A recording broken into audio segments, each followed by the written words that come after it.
So the House of PMO Essentials for PMO Administrators is a brand new course that came out this year. We do it over 3 days, 9 to 4, delivered virtually. Then hopefully we'll get back into the classroom shortly. And it covers off really kind of, as we said, a lot of the kind of the first days spent really helping people understand projects and program management in a kind of a work environment. We then go on to discuss the key roles. So we don't just say this is the PMO administrator's role. We talk about all of the roles that kind of sit in and around the PMO, where the PMO administrator role sits, what the PMO administrator's key responsibilities are. And then as we move through the back end of day 2 and into day 3, we go through the specific activities that they might be required to do and give them the knowledge, the skills. And we also importantly talk about the right behaviours to demonstrate as they undertake their activities.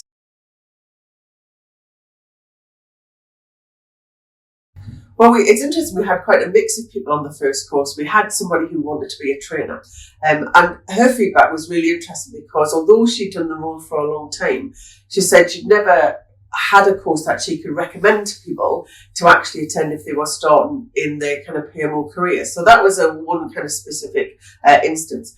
The majority of the delegates were there because they were either about to move into a PMO role, so they came from a PA background or an executive assistant background where they saw the next move for their career to move into doing a PMO administrator role, but they didn't necessarily feel confident enough to do a kind of a full-blown project management course. So it was really about as much about getting an understanding of the role as well as the kind of knowing what they had to do in order to be able to do that role. Well, I think project management is something that everybody's kind of heard of these days. You know, it's not a kind of a strange specialist term. We all kind of use it in everyday life. So it was interesting to get kind of their perceptions of what project management was like in a work context rather than as we use it in everyday English.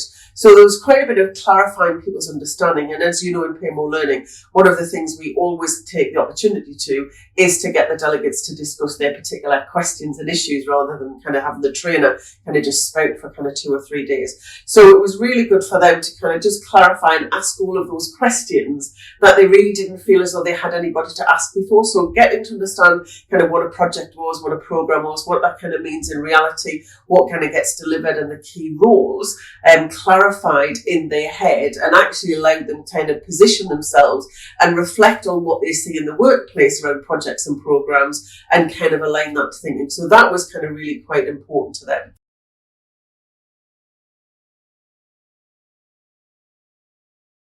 Well, absolutely. If nothing else now, they feel as though they can use the language. So before then, as I say, there was words that they kind of knew and they understood in English, but not necessarily in the project management kind of world. So they're a lot more confident in using that terminology now.